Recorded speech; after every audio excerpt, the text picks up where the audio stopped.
I'm going to analyse the work of 3 of Japan's best character animators and then show you how to apply the lessons in a step-by-step process for your own character animation.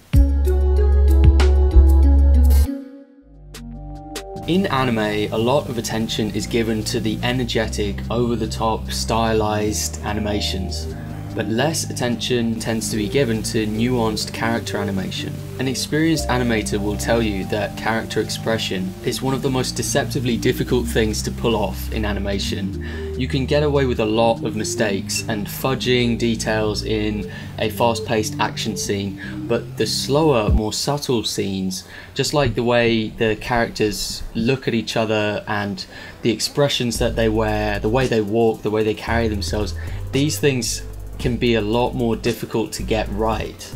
People mostly assume that the best character animation comes from America, and while it is true that a lot of history's most famous character animators are from these countries, Japan is also home to some of the most skilled character animators in the world. When it comes to character animation, the 3 Japanese animators I hold in the highest regard are Toshiyuki Inoue,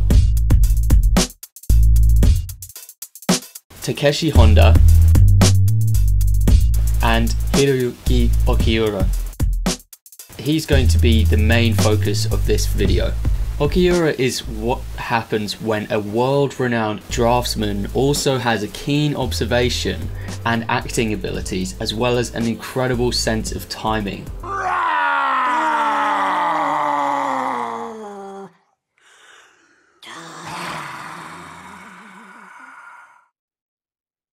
Hiroyuki Okiura left high school at only 16 years of age and joined the studio Anime R.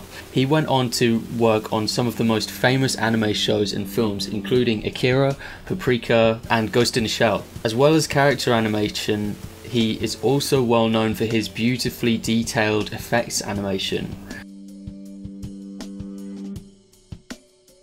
Probably the most inspiring thing to me, more than anything else about Okiura's story, is the fact that he rose to the top as one of the best animators in Japan and then transcended to become the director of Jin-Ro, The Wolf Brigade, which, by the way, is an amazing film. Much later on, he spent 7 years to bring to life his own feature film, which he wrote and directed and partially animated, called A Letter to Momo. And this film has some incredible character animation in it, definitely worth watching. Becoming a world-class animator and then transcending to become a writer and director of a feature film, you just don't see that very often. But to have all of these skills across multiple disciplines and to be world-class at all of them is just amazing. He's such a talented person and so inspiring in that way.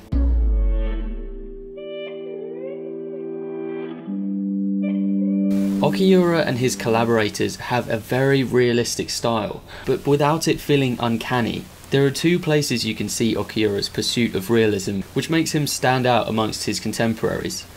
The majority of his original characters in the scenes he directs look like genuine Asian people.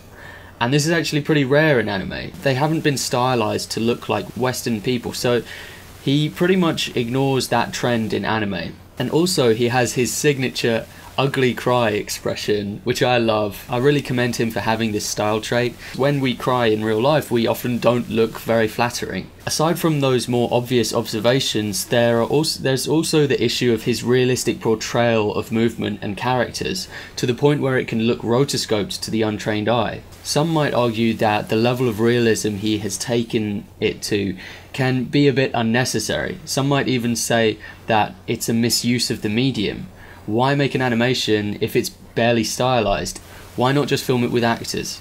So I've been making this same criticism for a long time, but then I realized something.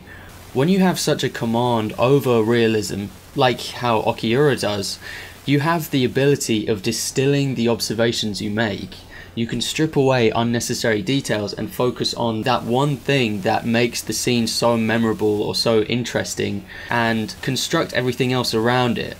I had to call attention to this shot from a TV episode he was involved in. He willingly deviated from a realistic performance to make it more memorable. A realistic performance here would show the character falling down, blinking a lot, maybe rubbing her eyes from all the dust, but she just seems to levitate back up without breaking her pace or without breaking eye contact in a very surreal way, and that unnatural performance has just stuck with me.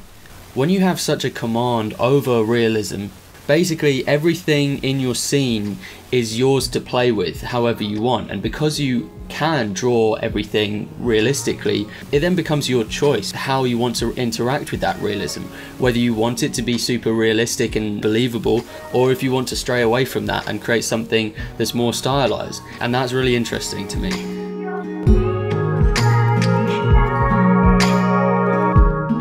In Okiura's realism, the stylization and creative decisions are there.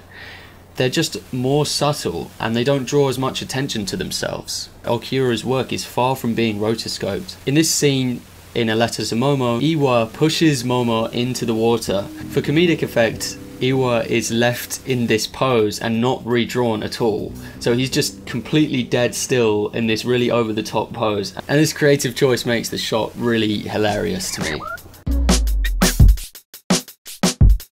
The Cowboy Bebop opening title sequence, which Okiura both directed and animated, is a really amazing piece of work. Every character is given their own personality.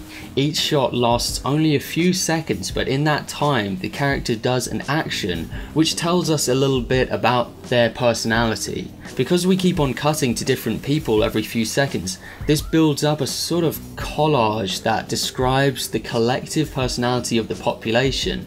So therefore we're not just getting the personality of one individual, we're actually now figuring out the personality of the entire city. I just think this is really cool to set the scene for a story unfolding. They're kind of like portraits of people, like photograph portraits or painting portraits, but they have this opportunity to do a little bit of movement which says a lot about them. Because it's animated in such a masterful way by such a masterful character animator, those movements are really distilled into some kind of meaningful observation we can make about that person.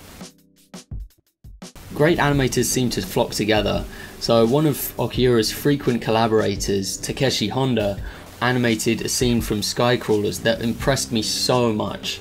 This bowling scene demonstrated such a nuanced understanding of each character, and they demonstrated this by putting each of these characters through the same situation and focused on each of their reactions. The activity of bowling serves as a kind of experiment. Personality comes through in the movement, but also we stay on the character and we watch their reactions. So one of the characters doesn't hit the pins, but she turns away even before the results have been shown. There are also some nice little details, like she's tucked her tie into her pocket so that it doesn't get in the way. Those details are really interesting, and Mamoru Oshii should also be credited for this scene because he's the director who had the vision for this scene and for the characters. The director does often have a lot of say in these character performances. The sequence of these master's processes are actually there in the work itself, and you can observe them and deconstruct them for yourself. So Toshiyuki Inuo and Takeshi Honda, two of the people who frequently collaborate with Okiura, they focus on creating defining poses. And these poses, even when still, convey the thoughts and actions of the characters. They can construct the rest of the scene to support and move between these poses. Let's take it one step further and see what it might look like with the key poses and the breakdown frames. The breakdown frames would be the next frames drawn in the hierarchy and would seek to link up the key frames and better describe the movement.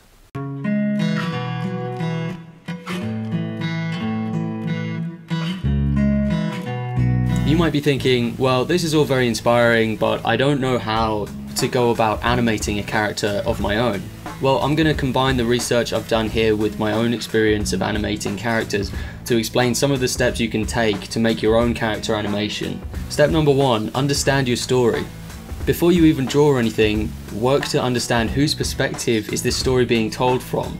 Is it from an omniscient point of view, or does it favour one person's point of view, someone's subjective experience over another? After figuring that out, put yourself in the shoes of each individual character in the scene.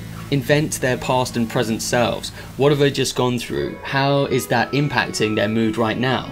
What are they experiencing in the present moment? Asking these questions should provoke answers which will set you on the right track to animating your scene in a convincing way. Number 2, draw some storyboards for your scene. At this point, you're wanting to explore the very vague details of your scene, explore multiple possibilities, realize that there are many different ways of executing a scene, and there isn't a specific right way of doing it.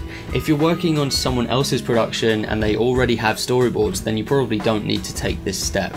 Number 3, go out there and record reference footage. If you care about having even a remote aspect of realism in your videos, make sure that you're going out there and you're actually finding that information for yourself and capturing it. You really should be recording your own reference footage in the places that you can. If you go out and you act your own references, then it's exactly what you want. It's from the exact angle that you wanted it to be from, and you're definitely not going to be running any risks of copying anyone. So the storyboards you drew earlier will help to inform your reference footage. You will know how to frame it so that it captures the performance adequately. It doesn't need to be pretty, the colors don't need to be right. It just needs to capture what you are observing. Yes, you can supplement your own reference footage with sources you find online. Number 4, with your reference footage open, make observational sketches of key frames in that reference footage. You're not animating yet because these sketches will force you to pay more detailed technical observation to your reference. Number 5, you can use those thumbnail drawings to start drawing your key poses. The key poses are what we talked about earlier. They're what Okiura and Honda and Inuo use as the backbone of their character's performance. The poses should capture as much of the emotions, the intentions, the actions, and the physics as you can. In that way, they sort of encapsulate the overall details and the overall performance. Be spending a lot of time on the actual facial features themselves, specifically the eyes and the mouth. Those are the areas of the face that people are going to be spending the most time analyzing. That's just an instinct of human nature. But at the same time, don't neglect the body language, because that will really set up the facial expression to look convincing. And that's actually my sort of stylistic preference. I like to communicate as much as I can with the body first. Number 6, space those key poses out on your timeline. Work out how long it takes for something to happen. Not just actions, but also thoughts. Thoughts aren't instant, they take time to occur too. So make sure that you're allowing enough time for the thoughts to play out in the character's head. And if they're reacting to something, they might have their initial reaction, but then they have a sort of secondary reaction. That's kind of the process of the brain working things out. Number 7, now we have the foundation of the animation, we can move down the hierarchy and the details get smaller and smaller every time. The breakdown frames add a sort of flourish of movement. These are where you can really describe the movement better. And it's not just going straight from one pose to another. Number 8, so you're basically doing the same thing you would do with the breakdown frames, but now you're taking it one step further and you're filling in the gaps with in-betweens. The in-betweens link the poses together, but they're also an opportunity to add small quirks. So I'm going to leave it at that, because by that stage you should start to have formed a piece of character animation. I could carry on talking about these 3 animators for another 5 hours, but I'm gonna have to wrap it up. I hope this has inspired you to go and look into these animators in a bit more detail, to go and do some research. I'm going to be posting links to where you can see some collections of their scenes that they've done. If you like these videos and you want to support the videos that I make on this channel, which go into the process of making 2D animation, then you can support me on Patreon. You can pledge an amount of your choosing. It helps me continue to make videos. So yeah, I'm back, guys. I had a little break before this. I've been spending this time animating a commission for Sam Calder, so it's going to be on his channel soon. I think, I'm not sure when this video is coming out, but it should be out on his channel very soon, so you'll be able to see it. It was really cool to do this analysis and to also apply the things that I've learned in the performances of Sam's character. That's what I've been up to basically for the last month or two. I've missed you guys quite a lot actually. It's good to be back. Alright, I'll see you in the next video. Goodbye.